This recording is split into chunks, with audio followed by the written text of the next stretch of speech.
but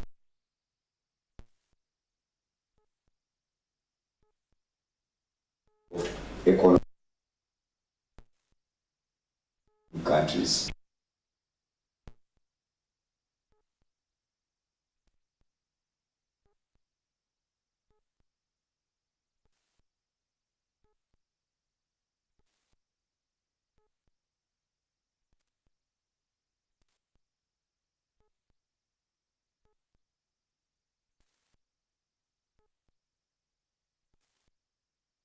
Question, and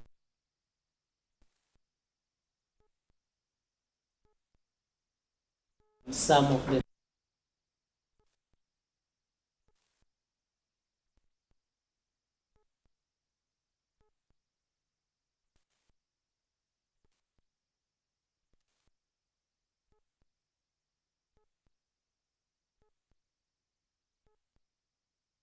%5,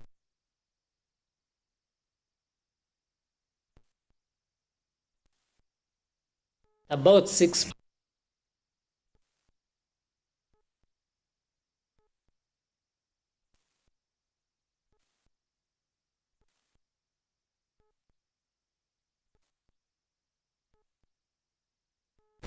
Free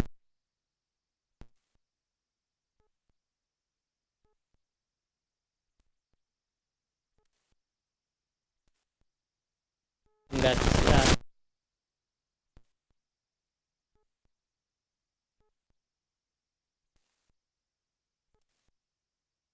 planning about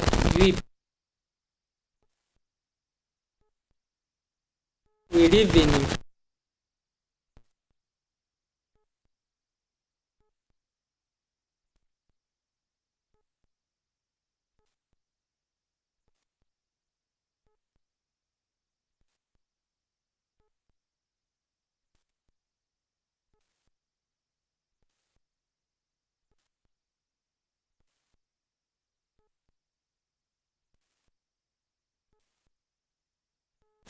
so disadvantage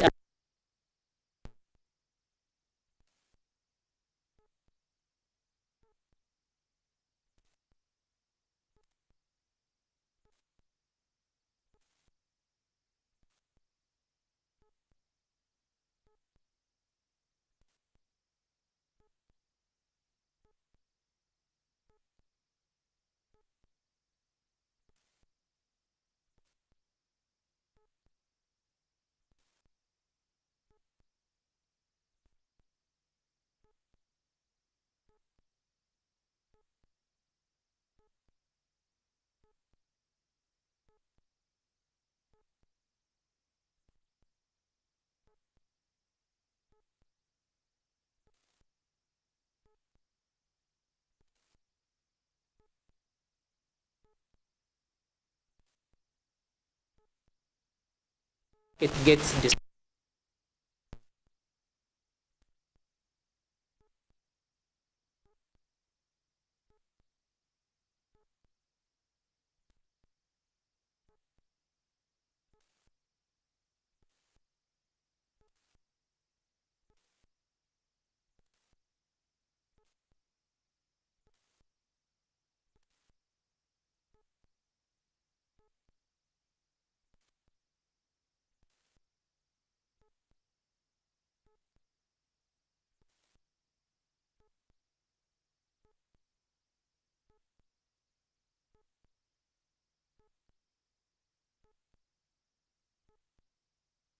independently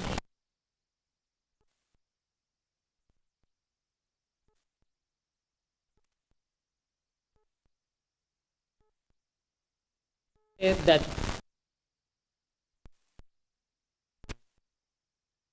must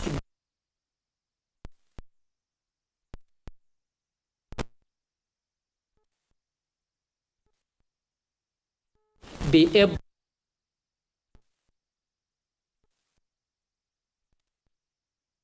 no other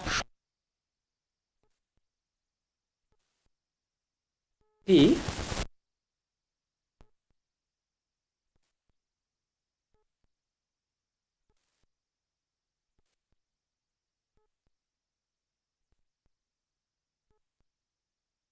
It's almost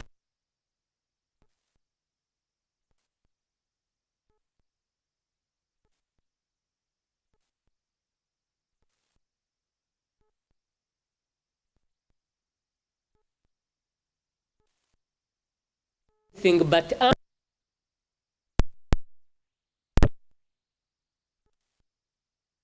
safety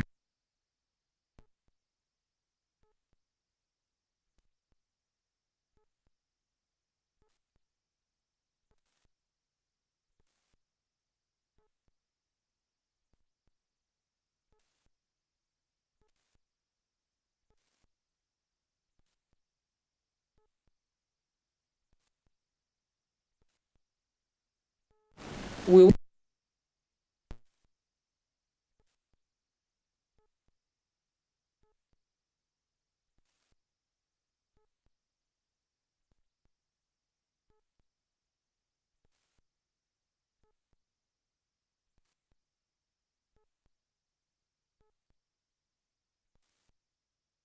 and there your water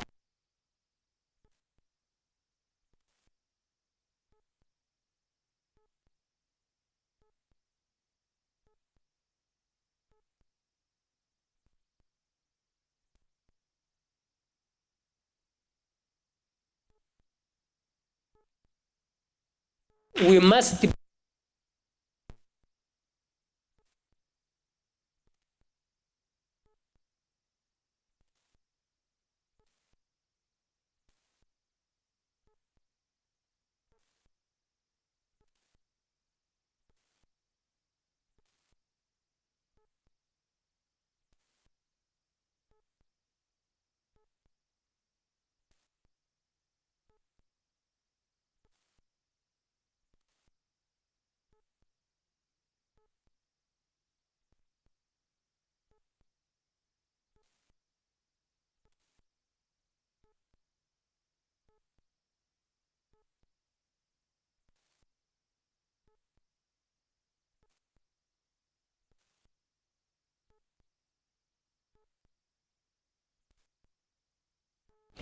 and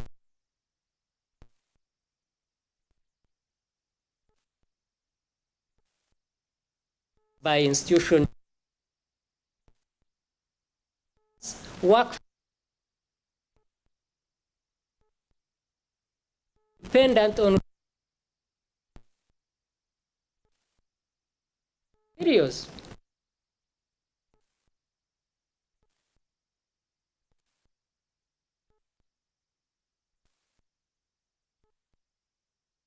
As a real risk,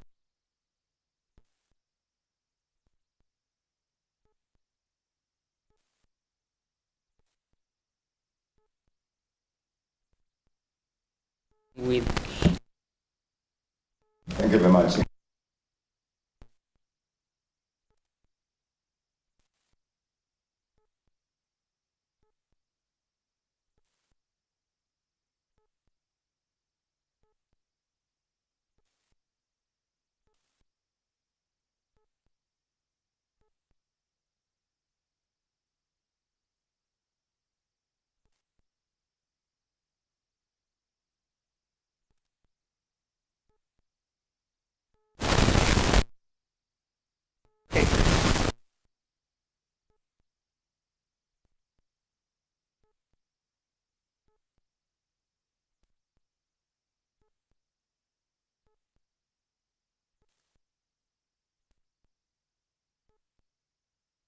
Happiness because I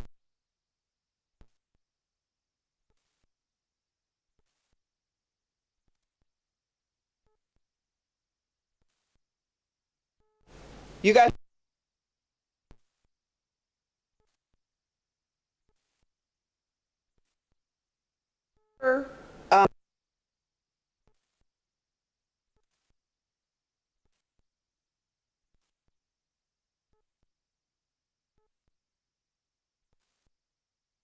at it, we want to think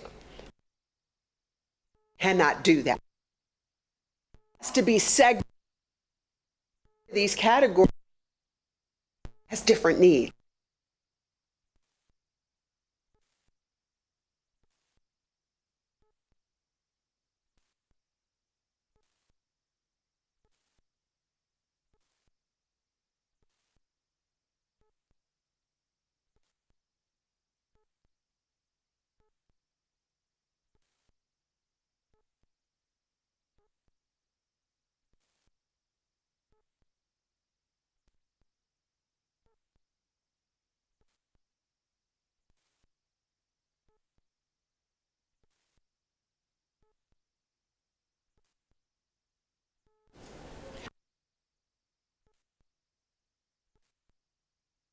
Once you do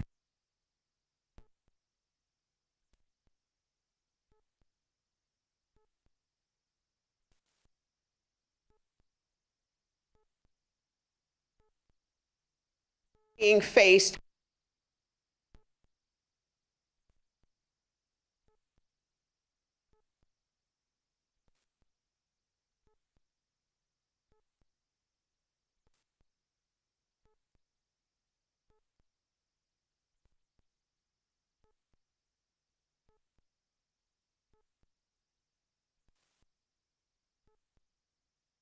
can't send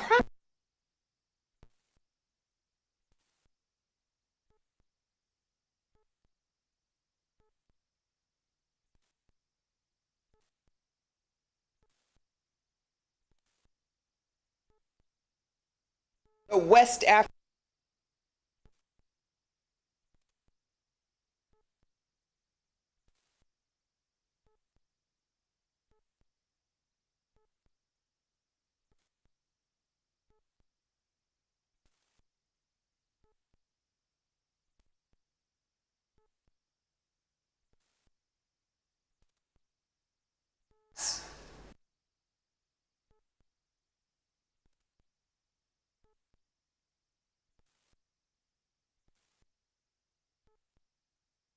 Here, so I know just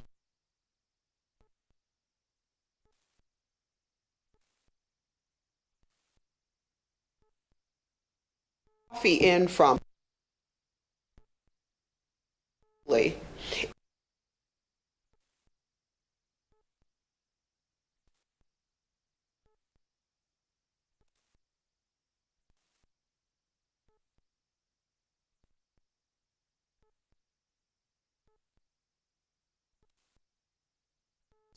So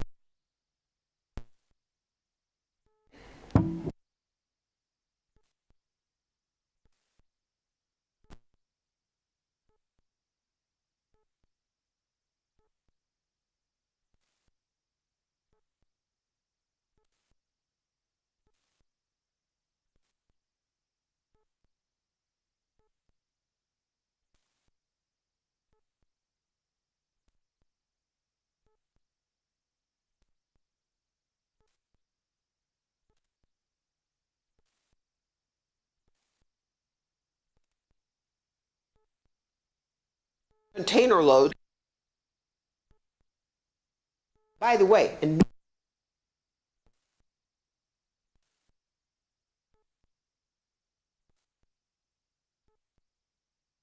if you go as or find a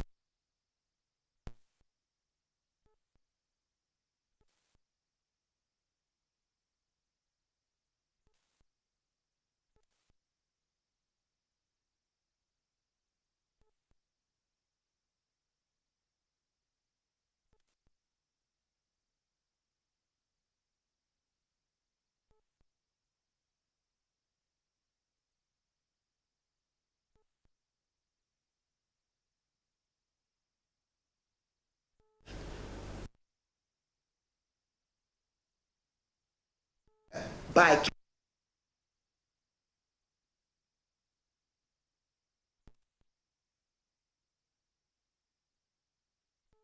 try it.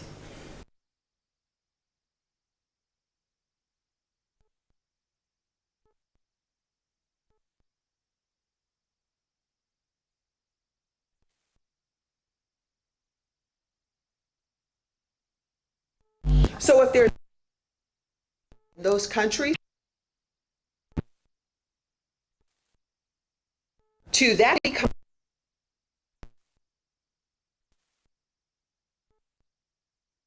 debit card or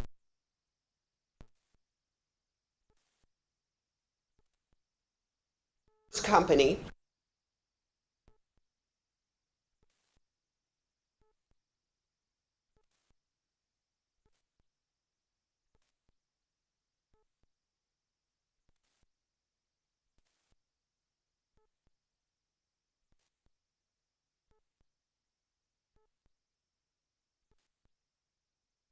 circular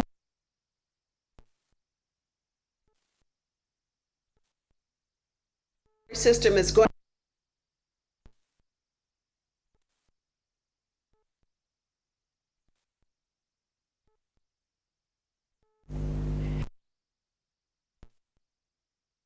milk product.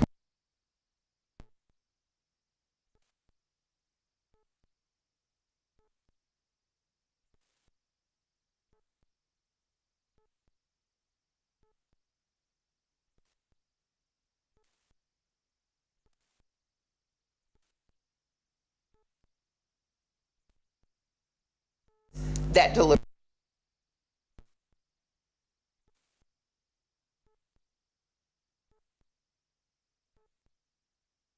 These are now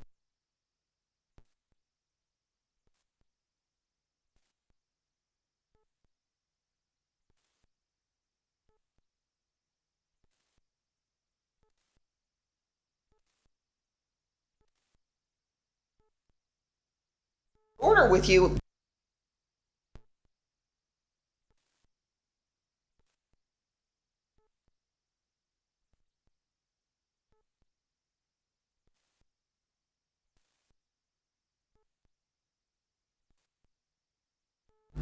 Or right.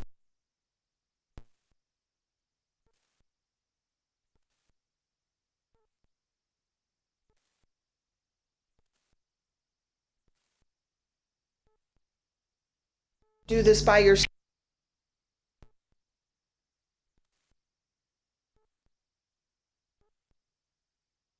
Put them in the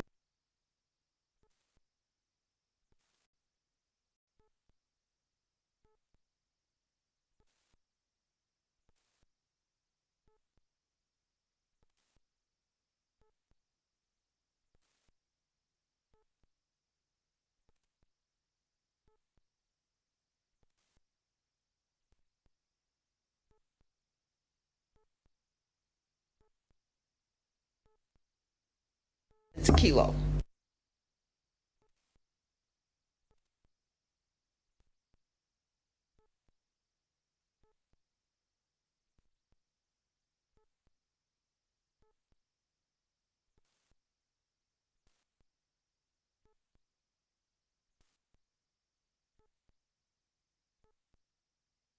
Airways, we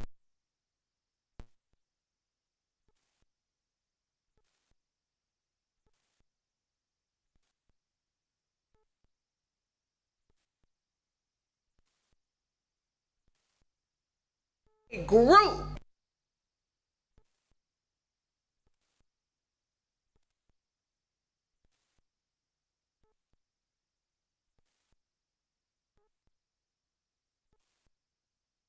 that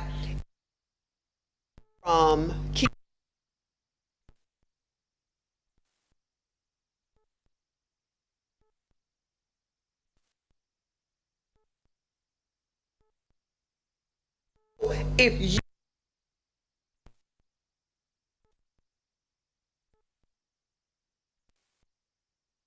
AFCS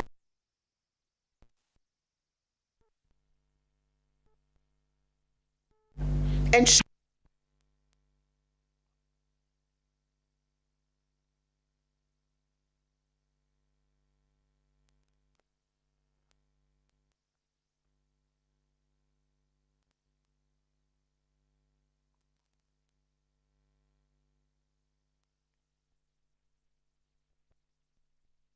yeah, we have to start encouraging small companies or whoever to start adding value. And adding value isn't that difficult. I've been in the coffee business for 5 years now. Before then, I was in the golf business. What does adding value look like to me? It means that I buy from a women's coffee cooperative. I don't have any processing factory or facility, so I engage in a contract with another company that does. Basically what I do is I provide them with the bags, tell them what roast I want, they package it, then it goes to my office, my staff sits there and they put the little expiration stickers on there, and then we're ready to go, so that my primary job is to export. So if we could break down this facade or this image of what it looks like to add value to products, because it's not as difficult as it sounds or as daunting as it sounds. It really can't be as basic as that. So that the company or the person that's running the company, their primary goal is to export the product once it's had value added to it. I think I'm done now. Thank you, and those are very correct experiences, but I must warn that as a former tax administrator, we always struggle in the private sector on the definition of value addition for tax purposes.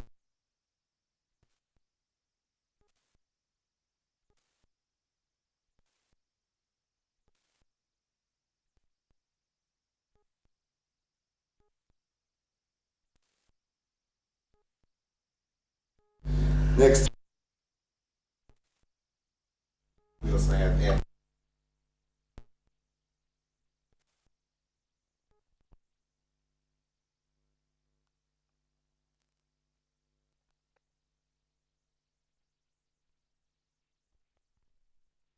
I believe everyone would agree with me. If all those were put into perspective, we wouldn't be sitting in this room. We wouldn't be having these issues today that brought us in Uganda. But well, this is what I'm about to ask the gentleman seated on the front. Number one, I do not know if we all know the fundamentals of trade. Because if we did know the fundamentals of trade, personally, and I stand to be corrected, Mom, please help me because I really need to understand. We wouldn't be talking about youth, women, and vulnerable groups. Because when you go to the market, you do not ask who produced this iPad. Is it a woman? Is it a young person? Or is it a person with disability? Now, I need personally to learn, so as I leave Uganda back to Tanzania this weekend, to understand why are we bringing women, youth, and people with disabilities or vulnerable group into trade. Well, trade looks into quality, quantity with what a certain price, and consistency into supply. You spoke about it many times. But gentlemen from the private sector, you spoke about constraints. I want to understand, and the other one that Madam has added, why is it if we know the constraints, they're not landed on a table of persons who make decisions to address those problems? Why are you bringing them for us to hear, and then we do not even have the prerogative to make decisions to address those constraints which are research-based? You've done a lot of work on them. Why don't they land on tables of ministers or presidents or permanent secretaries so that solutions are provided? This goes hand in hand with my brother from Siatini, who spoke about knowledge. 85% or probably 90% of members of parliament from Tanzania do not have a clue what Continental Free Trade Area is or agreement is. Sure. Yeah? Same resonated this morning in the group. You know, if we pass the mic here to everyone will have their own definition. Yeah? So why is it that there's no focus onto that, or what is happening in terms of covering that gap? As of February this year, 46 out of 54 countries that ratified, and there's absolutely no knowledge of what people signed for. How and what are we doing to cover this gap? My take, CFTA should actually be a platform where the private sector, not the public sector, the private sector to enjoy and thrive intra-Africa trade and investment. So at the moment, I see all these obstacles and challenges, you know, are related to government intervention. Why can't they let the private sector, the airlines, the web at the borders, the control, etc., to actually take the driving seat while the government sits as the co-driver to actually ensure that the enabling environment is suitable for people to thrive in business? Moderator asked, you asked the gentleman, I'm finishing, some more points. You asked why is Kenya dealing as Kenya? Yeah? So for instance, US opens an opportunity that Kenya can take, but Kenya and Uganda have issues of anti-gay law. You want to tell Kenya to hold on because Uganda does not have good terms with USA? I mean, who feels Ruto's KPIs? Okay, so trade really needs to be and remain as trade. So finally, I would like to end with a quotation. People do not change when you give them option, but only when option is the last resort. So let's not push people onto what they have never thought of. She spoke about loans, they're not there. No. Let trade be trade. Thank you so much. Thank you very much. Let's have one more last question and we... Oh, okay. Someone already has. Hey, Okay. last one up, guys. I am Victor Chomba from Tanzania. Looking on the matter on the table, I really appreciate all the contributions from all those who have spoken. It's really, really interesting. I'm working for a UK company. We're in the avocado value chain. So I was trying to think on all the matters we have been just talking about, especially my brother from Uganda. I think it's the private sector thing. We have been talking of this PPP, private-public partnership. Public-private partnership. It looks like it's now turned into the private-private partnership. It's like the public is now opting to stay aside. Like the madam said here, but there are these cartels, the big businesses. I was following up, I've been in the tea industry for 6 years. When you mentioned the price for tea in Uganda, I tried to convert it to our Tanzanian shilling. It was only in February that we had to push on my brother Abashe, our Minister of Agriculture, to add the price for tea. For after 7 years, we have been selling tea on the same price, 7 years. You can imagine.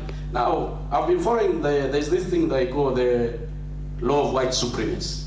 Okay. The number 7, I was trying to read it here, number 8 in fact, I'll quote it. Always try to get them fighting with each other. Yep. Once they start, it is difficult to get them stopped.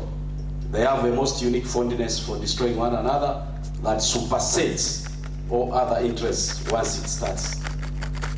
Now, I'm trying to think when we were mentioning, like, we have agreed this, you said like Tanzania is allowing employees to get there, be employed, which is against our East African community. And now looking, sometimes we fight with Kenya, our maize is blocked at Namanga border. We cannot cross the maize, it gets rotten. Sometimes the lens, there was one truck, the maize started even germinating. So this is the fight now, make them fight. Once they start fighting, they won't stop. So we are fighting on our own battle. So they cross themselves in the room, the ministers and all the panels, they discuss, they make all those. But when they come outside, as Zelia spoken in the morning, it's too much of talk. Yep. You see, I don't mean to support what is happening in the western side of our continent, the coup and whatsoever. But have you seen how ECOWAS is trying to go against Niger? But when Niger is poor, you don't see them. That's like not saying, ECOWAS. That's not ECOWAS. That's France and the U.S. Thanks, madam. That's the point. I wonder, I like this. Make them fight once they start. So now who is fighting us? It's ourselves. Right. They are using the other African countries to fight the other fellow brother. Instead of sitting down and thinking what should be done. Why these coups? But they are trying to defend their food so that they continue eating. So now who are the actors?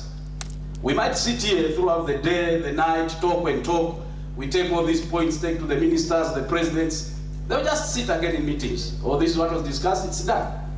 So I don't know if we are making sense. We had this kind of summit in Arusha, 2019. That madam who spoke of wine.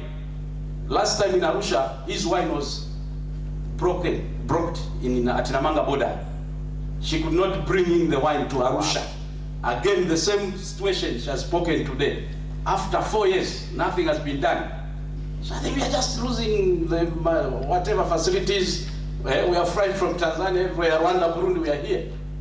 The madam is speaking of the coffee. You go into the cattle, you try by all means to do the business, but there are giants somewhere there That are trying to stop you. I remember Magufuli said once with our cashew nuts, he said if they don't buy, the Europe, if they don't buy, we will eat it. Yeah. Yeah, because it's like, okay, how much do we produce and how many are we? Just divide, everyone will have a kilogram of it. There was a challenge, the time I was in the tea industry, they take those residues. That's what they take to the local markets. So we don't drink quality tea. The all first grade tea is taken to Europe. Yep. Who are we to drink the fake tea? Same thing with the coffee. In Tanzania, we normally say, if you say any product has got an impact to men's sexual power, they will buy it. It will vanish in the market in a second. It's done. So why don't we say, if we drink first grade tea. The benefits are 1, 2, 3. And coffee. And coffee. Thank you, madam. Then people buy. Give the health impacts on using the real thing. Now they're bringing their certifications, do the organic, do this, so they keep making us meandering. I thought I contributed on this. Thank you. Yeah, you bring another angle of marketing, which is very good. Okay, 2 more questions, and you allow us to close, please. Gentleman in the blue jacket.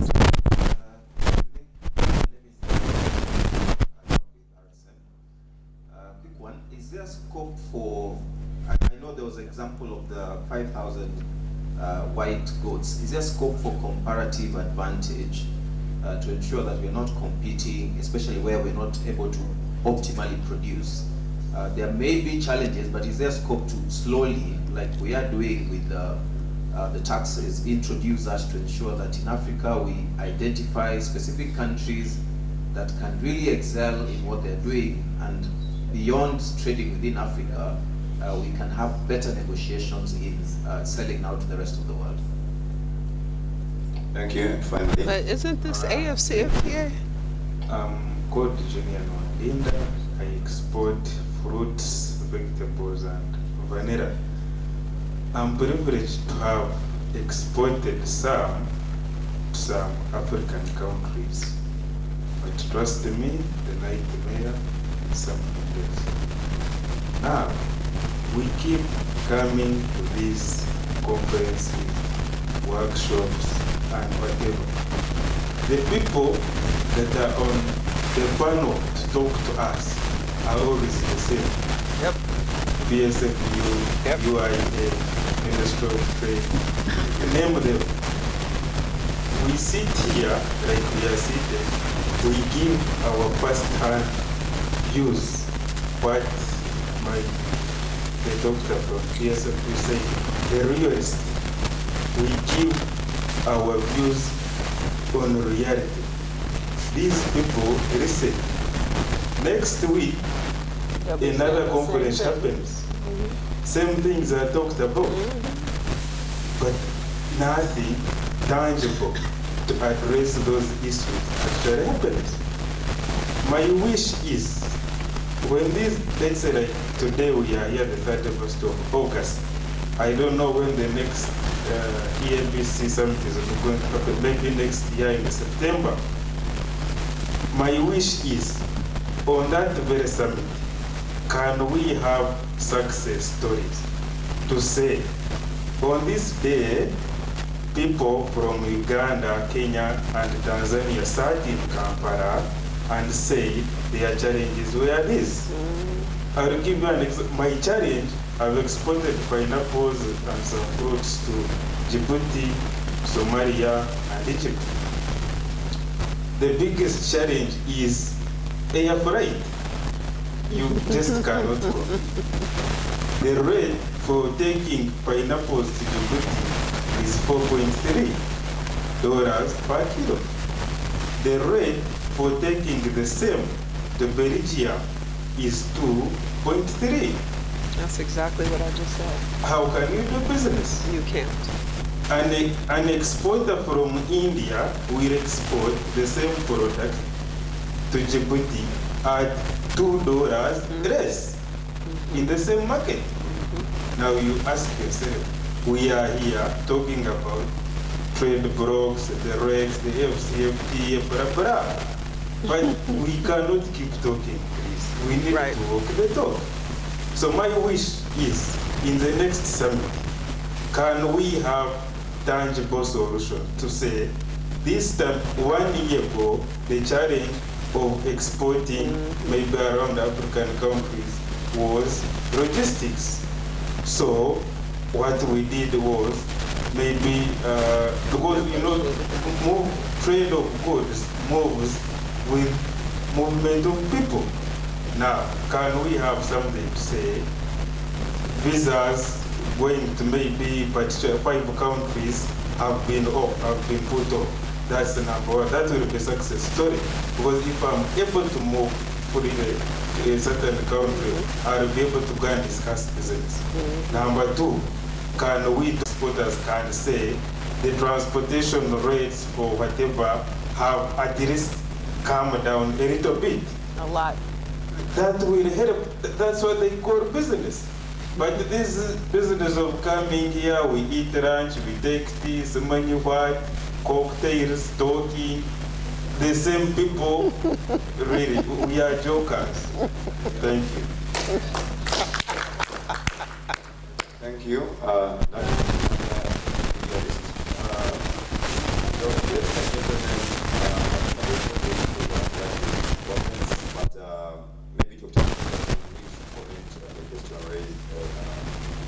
Do we have any scope?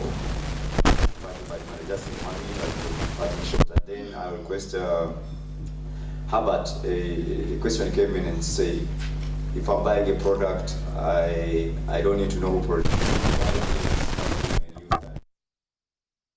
We wish to give a comment on that one. And I think Julius from Private Sector Partnership, there was a question that these challenges are well documented and known. Why are they not tabled to policymakers to take action? You answer that each in 1 minute, and as you give parting remarks, and then we will invite a representative from the organizers to give closing remarks, and we call it a day. Doctor, starting with you, please. Yeah, a lot has been said, and the last speaker, just to allay you know, in such conferences, we talk about the things, then they reach the desks of the what? Or the people make decisions. You and me here don't make decisions.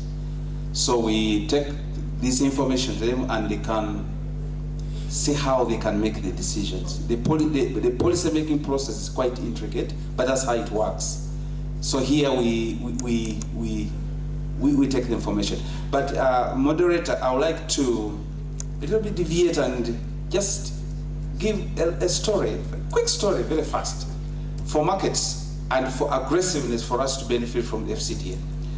A big company in the developed world sent somebody to go and look for markets somewhere in West Africa for shoes. And somebody got there and said, nobody puts on shoes, there's no market.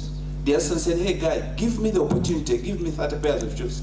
He went and gave the king plus the cabinet and the princesses and the shoes. And when they realized that shoes really make them comfortable, they ordered for shoes and there was market. So the way we look at FCTA, the way we view what we should do is what will, the aggressiveness. Then on the second one, the second very important issue I've discussed here, about the interference of the Western world, blah, blah, blah, blah. We are to blame. Why do I say that? If you're a man who is seated here, tomorrow you let another man who's your neighbor to buy nice things for your wife and your children, and you find that man in your bedroom. Do you blame him? No.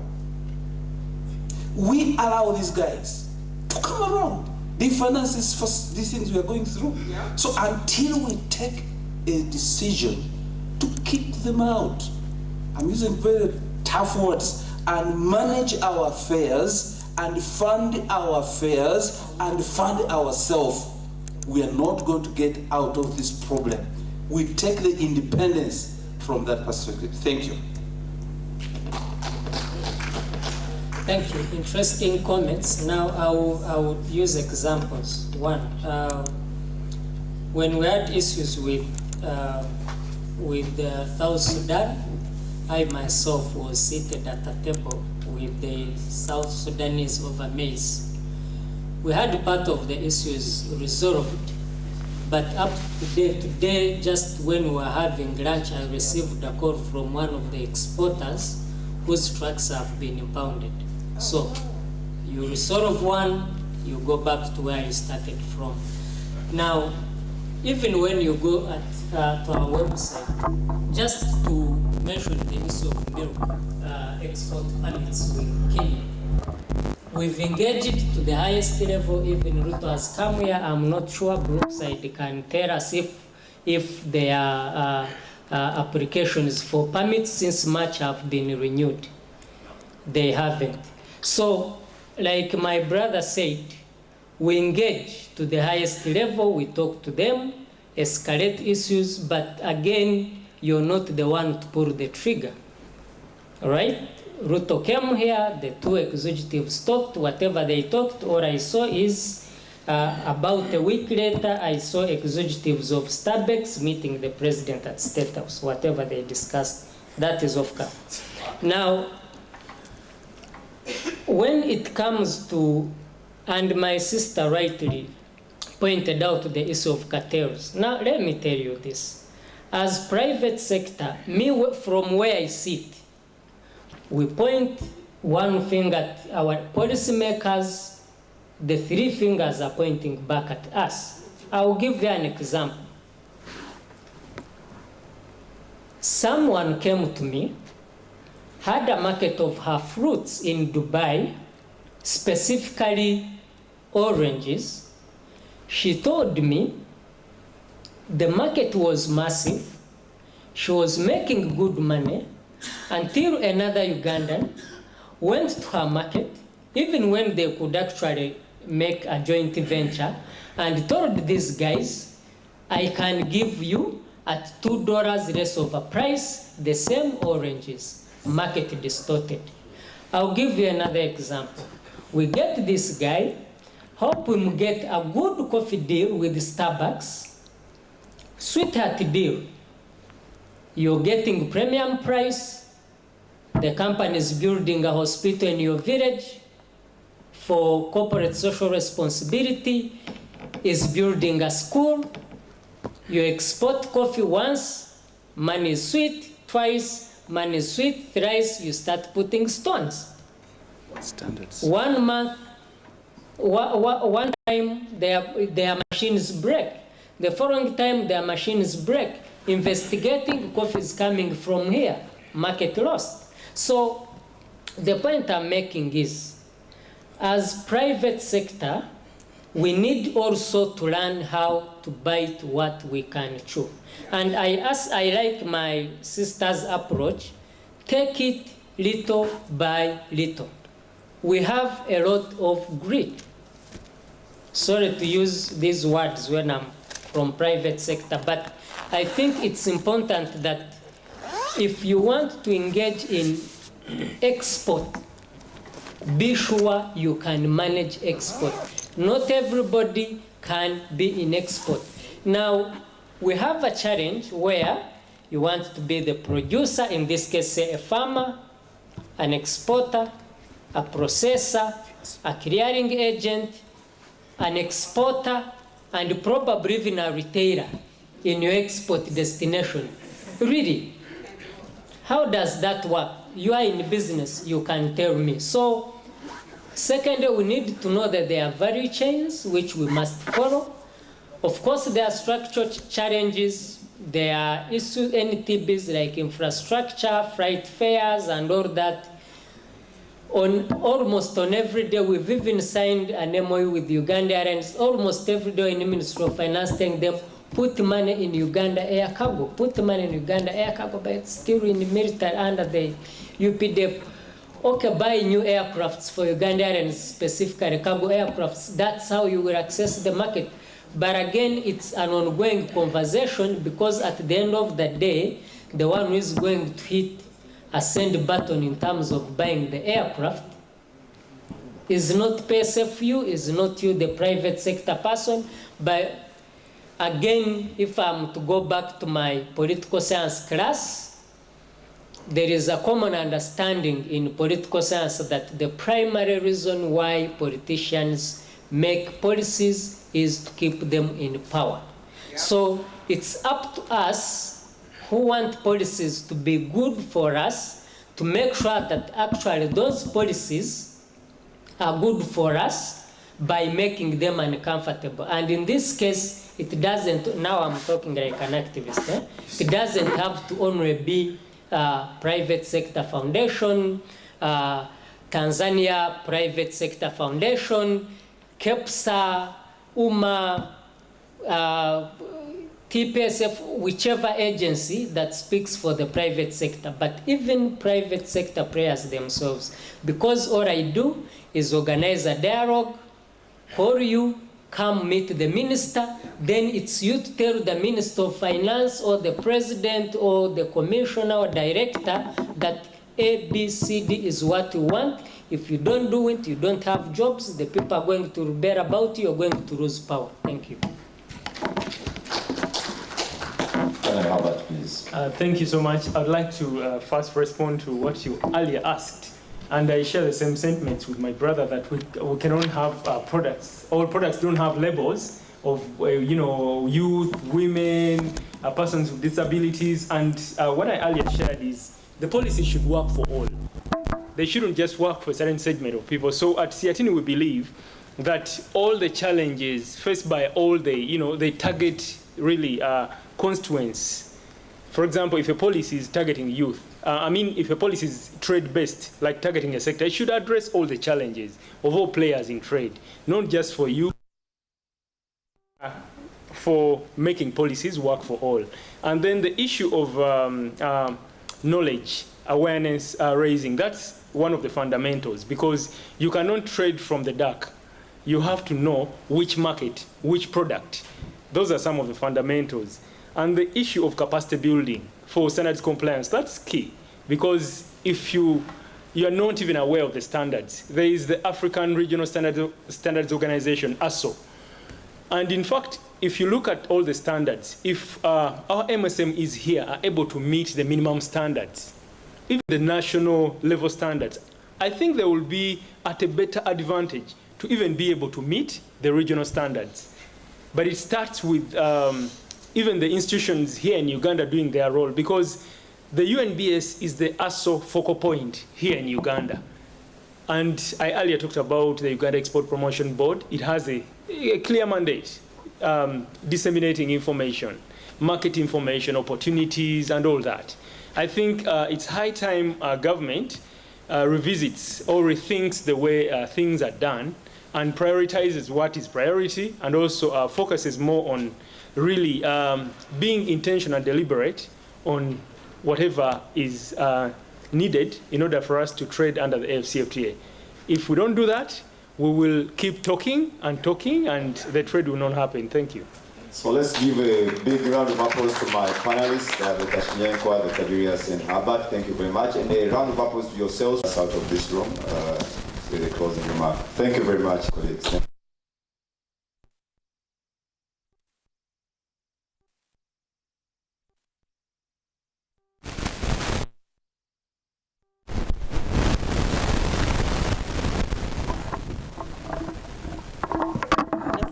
Another round of applause for our panel.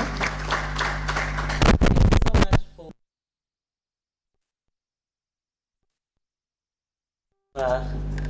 a number of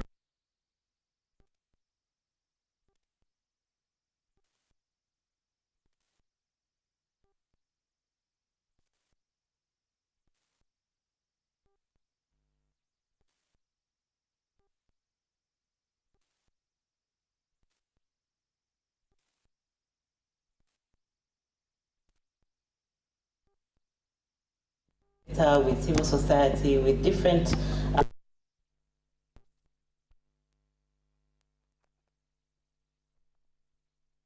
that we have with our policymakers, also at a regional level as well, when it comes to different countries, how we're engaging with that.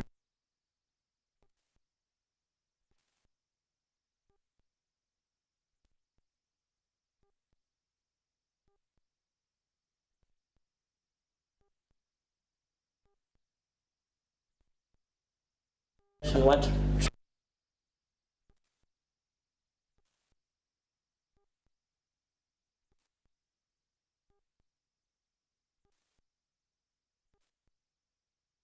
as Africa